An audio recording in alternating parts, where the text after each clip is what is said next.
embedded system.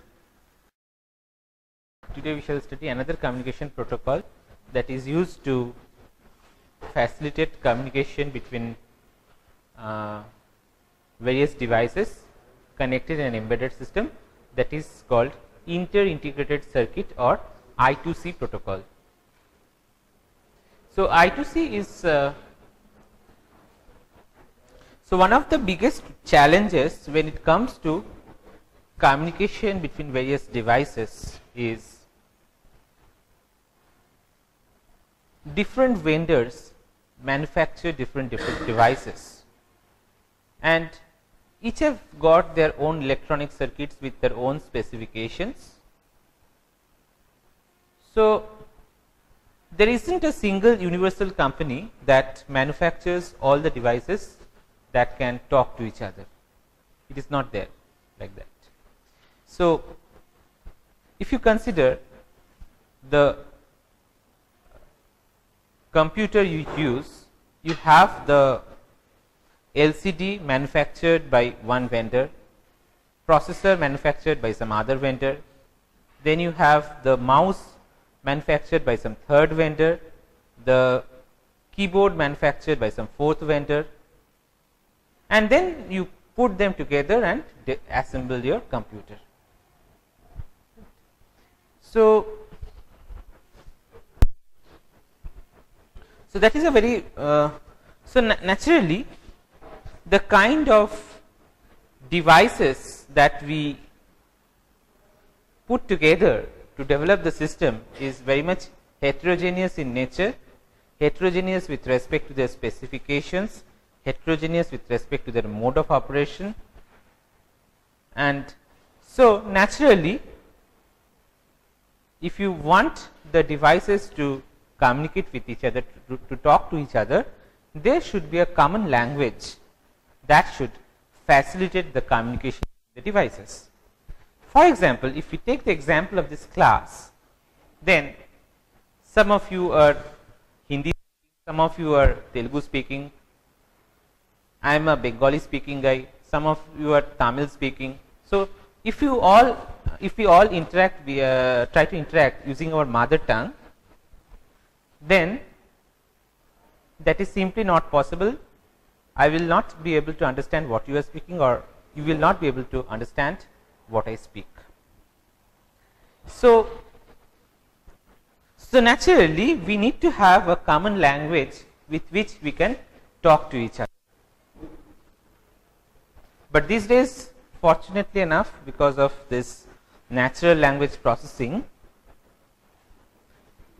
if I talk in Bengali, then that will be automatically translated by some software into Telugu, and you will be able to hear in Telugu, and you can synchronously, not asynchronously, synchronously, and then if you respond to that in Telugu, it will be translated in real time into Bengali, and I shall be hearing whatever you are saying in Telugu, I shall be hearing the Bengali equivalent of it. This kind of online translations schemes have arrived. So, it is no longer a challenge. So, but in case of when devices are talking to each other, they have to first of all understand the language of each other. Now, how can you make the devices understand each other or identify the language of each other? So, you have to develop some standards of communication. So, that is why when you will see that this notion of communication comes up particularly, then you need to establish a language of communication between the devices such that two devices from two different vendors with altogether different specifications can still talk to each other, right. Just as we have chosen English as the medium of communication class, so that we can talk to each other, we can understand each other, we can share our thoughts with each other. So, also when the devices are talking to each other, The devices can be from different vendors with altogether different specifications, but if we have a common standard of communication between the devices, then the devices can talk to each other even though their specifications are different, even though they are from different vendors. So, when it so long when we were at the level of electronics or electronic circuits, this notion of establishing some standards for communication didn't come up.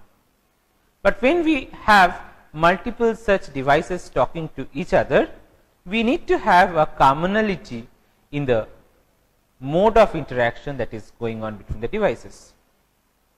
For example, when you are sending an email to somebody, you are using, suppose you are using some HP laptop which has got its own circuit, and somebody else sitting in US is using his Apple laptop which has got its own circuit. The circuitry of the HP laptop will be very different from the circuitry in the Apple laptop, and the way when whenever you are typing the email, you are basically writing some text material on some editor. Basically, the text box that comes which accepts your message whatever is some editor. So, that is basically parsed into certain syntaxes, and then those syntaxes are converted into binary signals which are basically transmitted over the communication network. Now, the way it is basically converted into those binary signals is very different for the HP machine and the Apple machine. So, you need to have some commonality being established between the HP machine and the Apple machine, so that what information the HP machine transmits, the Apple machine will be able to read, decode and understand the information. So, that is why standards of communication has come up as to how to integrate the information being transmitted into data packets containing the data as well as the address information, and how what is the organization of those packets. Because if you see the packets physically, they are basically sequences of some voltage signals. It is basically a binary voltage train, and I mean now whether you are transmitting it into binary voltage or whether you are modulating it with a sinusoidal signal or so, that is a different issue. That depends upon the standard of communication of the communication cable. But so long as the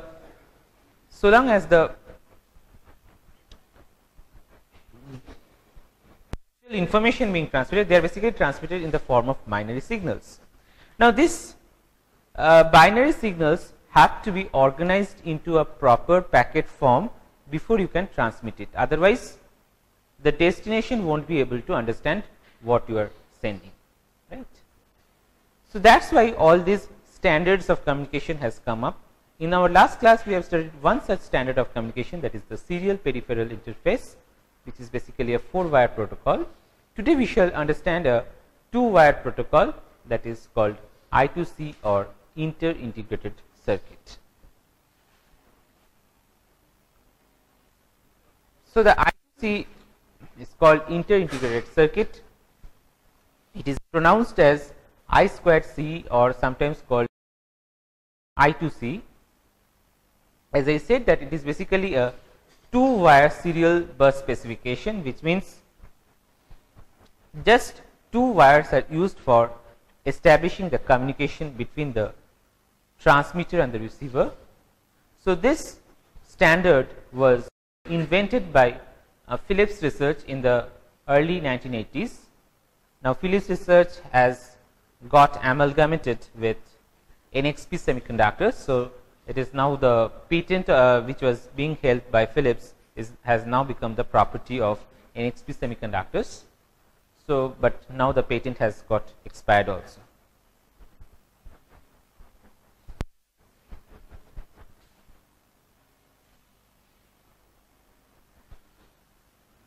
So, Originally this I2C was used inside television sets, and it was not very not so common with embedded systems at that time, common embedded systems, but television is also of course an embedded system.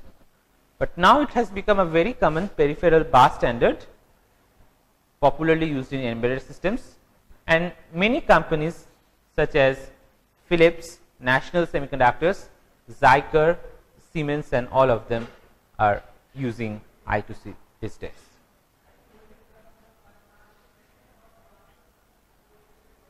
So, tempered I2Cs are also used in various computers for developing the real time clock, for developing temperature sensors, and as well as in the system management bus.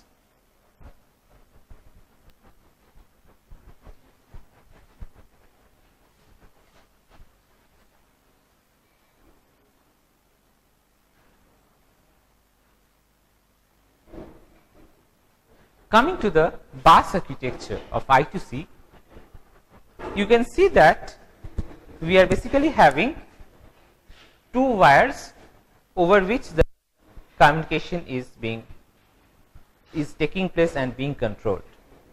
So, one wire is basically used as the clock line, also called the SCL line or system clock line, and the other one through which the actual data transmission taking place is called system data line or SDA line. So, connected to the two wires are the peripherals. So, each peripheral has to have two pins with which it should connect to the two lines. One should connect to the clock line, one should connect to the data line. Now, in case we have very long distance communication, then we need to have regenerative repeaters on the bus. Regenerative repeater. So, what happens actually when signal is being transmitted over long distances in a communication channel? Yeah. So, when signal is transmitted over long distances in a communication channel, then what are the three kinds of non-idealities being encountered by the signal? I told you in the class before. One is attenuation, yeah. Then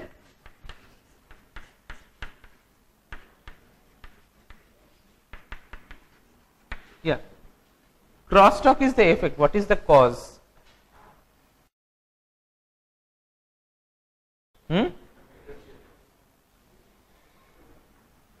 No, but interference is the effect.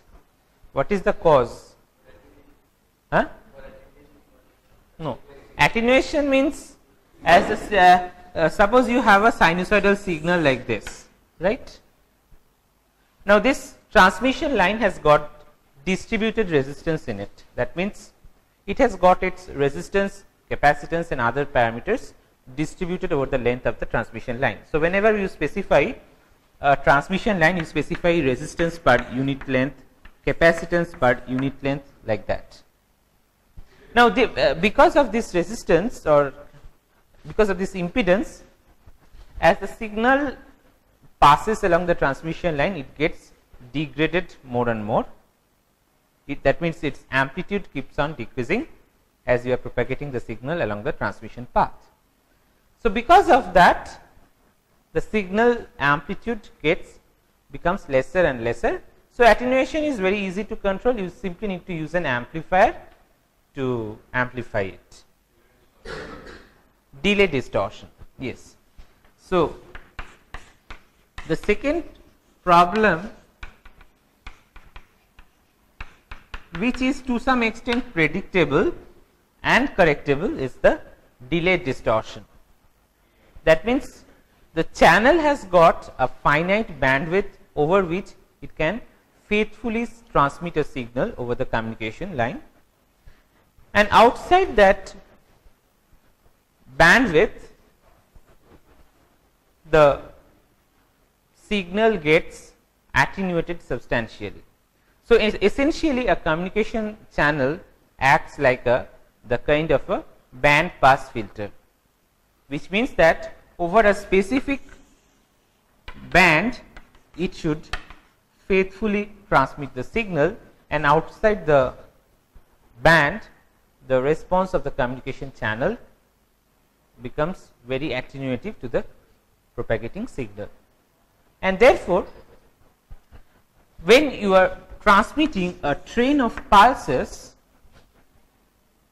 by now since we have learned Fourier transform by now, so you must be knowing that a signal that is limited in time has got a infinite bandwidth, right. Any time limited signal should have infinite bandwidth, and any band limited signal should spread out infinitely across time. That is something which you should be knowing by now. So, given that we have a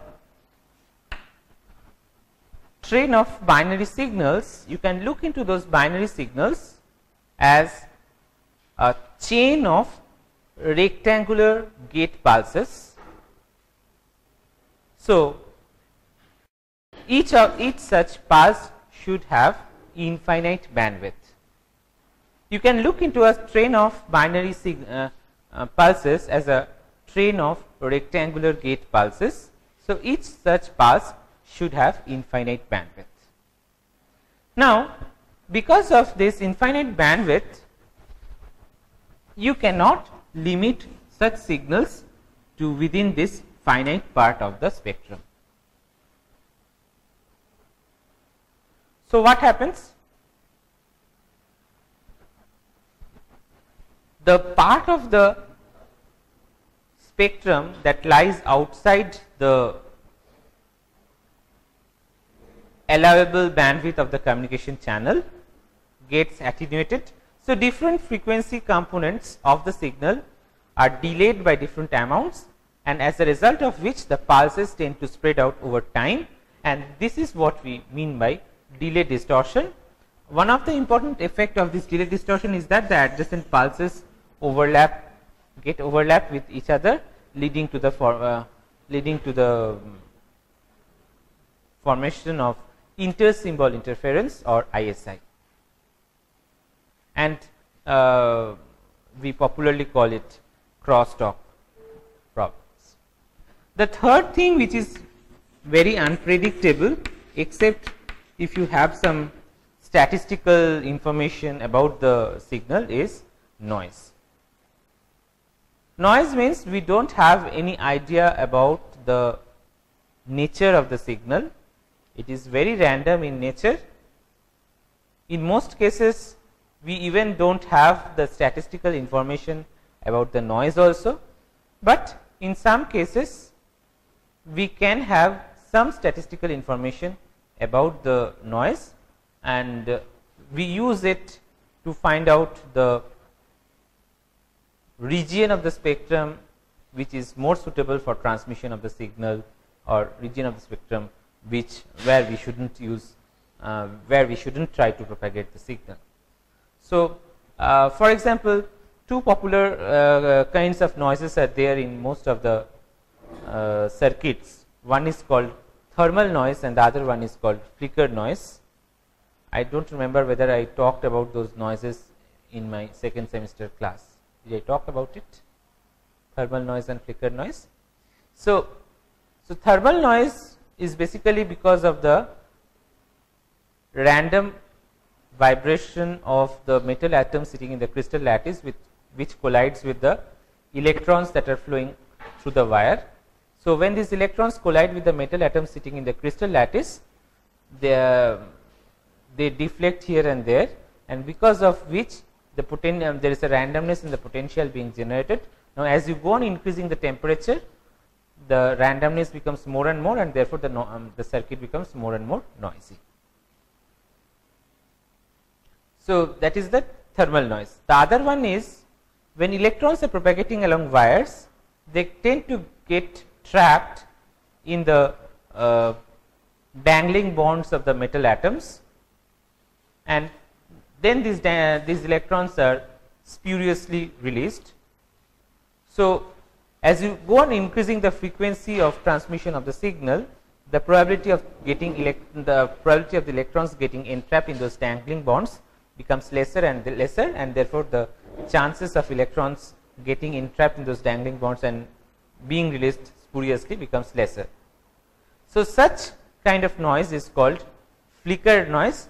So, as we understand that it is inversely proportional to the frequency. So, if we increase the frequency of operation of the circuit, the flicker noise of the circuit becomes lesser and lesser, and therefore, one way of minimizing the circuit noise is to minimize the flicker noise and ensure that the circuit is operated at a higher frequency, so that the flicker noise is not there.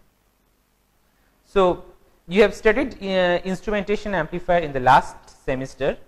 So, one way by which we do a improvement of the instrumentation amplifier is using a chopper stabilized low noise instrumentation amplifier, and over there we intelligently design the amplifier so as to minimize the flicker noise being incorporated by the amplifier into the signal. So these are the three different kinds of distortions being incorporated into the communication channel when the signal is being propagated. So, the role of this repeater is to clean the signal at specific points, so that logic 1 becomes a logic 1 and logic 0 remains a logic 0.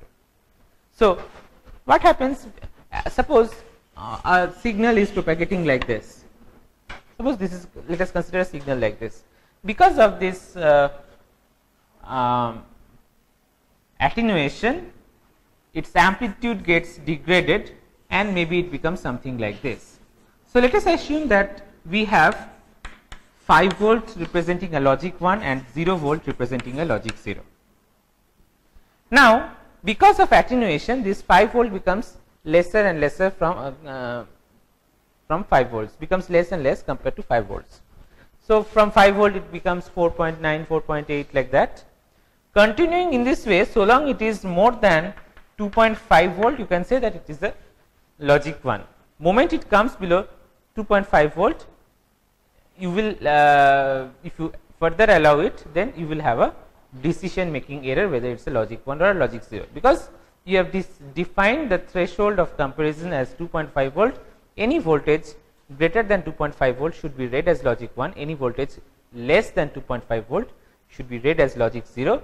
So, when this signal gets attenuated as you are propagating it along the communication channel, you should ensure that the signal is boosted up at appropriate places, so that even after degradation, you once you boost up, you still get a clean logic 1 and a clean logic 0.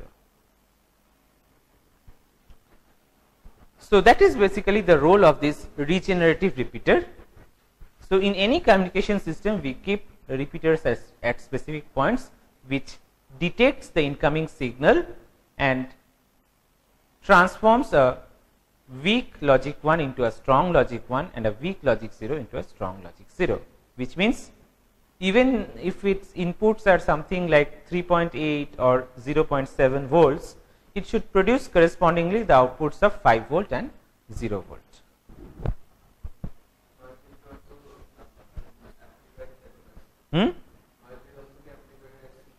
Amplifiers cannot help in such cases, because amplifier will amplify both the signal and the noise equivalently. So, if you want to minimize the noise being incorporated into a signal because of the amplifier, then one way to minimize the circuit noise is to use a chopper stabilized low noise instrumentation amplifier.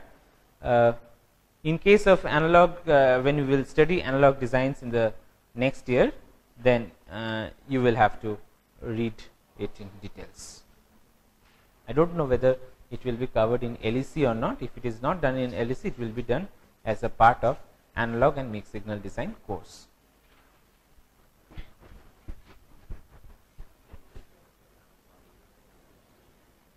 Now, again you need to route the signal from one device to multiple devices. They are connected not in a single line bus format, they are basically connected in a network. So, naturally you need to have hubs or switches through which you will connect the signal coming from one device and route it to multiple devices in the network. So, you can use circuits like hubs or switches. So, what does these hubs or switches do? A hub is a basic device being used in any network. So, when it receives a data packet coming from one device connected to the network. So, let us consider a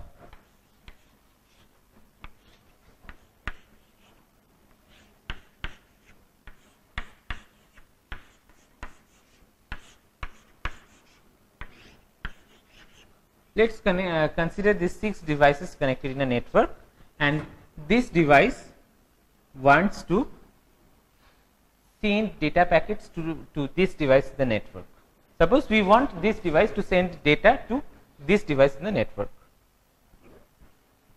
So, what does this device do? This device will send the data packet containing the address information of this device in the network. But the problem with hub is that it will not understand the address part of the data packet and will broadcast it over the network, and only this device will be able to understand that the packet is meant for this device, it will receive it, others will receive but discard it. So, it is basically an illegitimate and illegitimate use of the available network bandwidth. So, what is the solution? The solution is that although this device broadcasts the data packets, the device for which the packet is targeted for should receive the packet, understand that it is targeted for it, and should send an acknowledgement back to this hub indicating that the packet is meant for this device only, and now the switch should now this device should route it to only this device in the network. So, that is what is being done by a switch. So, initially it broadcasts the packets to all the nodes in the network, but eventually this node understands that the packet is meant for it by decoding the address, and it sends an acknowledgement back to this device. So, once the device understands that the packet is meant for this node only and not for others, so it will receive data packets in this line and route it to this line in the network. Okay? Do you follow? Yeah.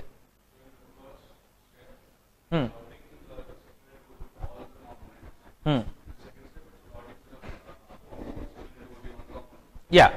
So, first it has to broadcast to all the nodes on the network. First it has to broadcast to all the nodes on the network, then of all the nodes only one node responds back.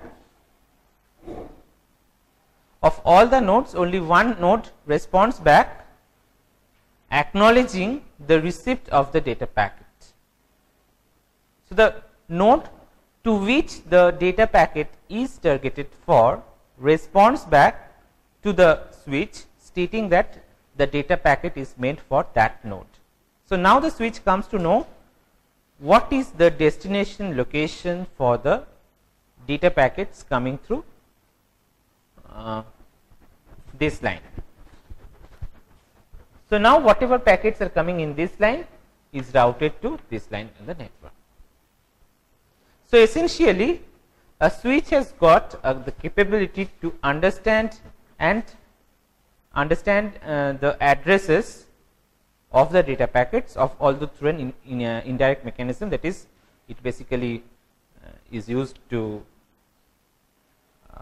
decode and store and forward the data packets. Hub is basically a basic device which basically does a broadcast mode of communication. Switch understands the address information of it and routes it only to the device or devices for which the packets are meant for. So, you will learn this when you will read networking later on. So, the entire model of communication between two devices on a network, it is being specified by the IEEE OSI reference model, which basically supports heterogeneous mode of communication between two devices on the network. So, they basically have developed a layered structure of protocol in which the entire mode of communication is divided into 7 layers called application layer, then presentation layer, then transport layer, network layer, data link layer, physical layer. Application layer, presentation layer, then session layer, then transport layer, network layer, data link layer, physical layer. So, a hub is basically a physical layer device which has got no intelligence to understand the address information of the packets. A switch basically exists at the data link layer which has got the capability to understand the MAC addresses of the packets or the hardware level addresses of the packets. If you consider a router is much more intelligent than a switch because it operates at the network layer. So, it has got the capability to understand the dynamic addresses or IP addresses of the packets. So, by now you know that there are basically two addresses of every device on the network, right. One is called the MAC address, which is basically a 48-bit address that uniquely identifies any device connected to the network in the world, and that is unique for every individual device in the world. And the second one is called an IP address, which is basically a 32-bit address that is dynamically assigned to any node connected on the network. So, these devices basically operate at the MAC address level.